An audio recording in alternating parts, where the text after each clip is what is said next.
వాగ్బలం ప్రేక్షకులకి నమస్కారం. ప్రేక్షకులందరికీ కూడా కనుమ శుభాకాంక్షలు. ఈ కనుమ నాడు కాకేనే కదలదు అని, అంటే పశువుల్ని పక్షుల్ని కూడా ఆరాధన చేసి కృతజ్ఞతాపూర్వకంగా పూజ చేసేటువంటి గొప్పదైనటువంటి రోజు అని.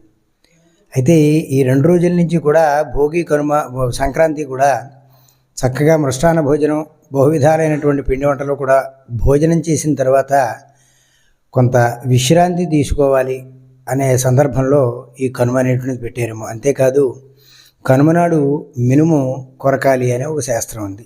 అంటే మినుము శరీరానికి పౌష్టికతని, పుష్టిని ఇవ్వడంతో పాటు శరీరంలో ఉన్నటువంటి వేడిని సమతౌల్యత చేసేటువంటి లక్షణం ఉందిట.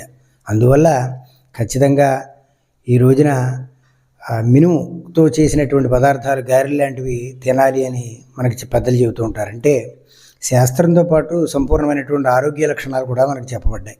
వేడిని సమతౌల్యత చేసేటువంటి మినుము తినడం వల్ల ఆరోగ్యం సంపూర్ణం అవుతుంది అని వారి భావన.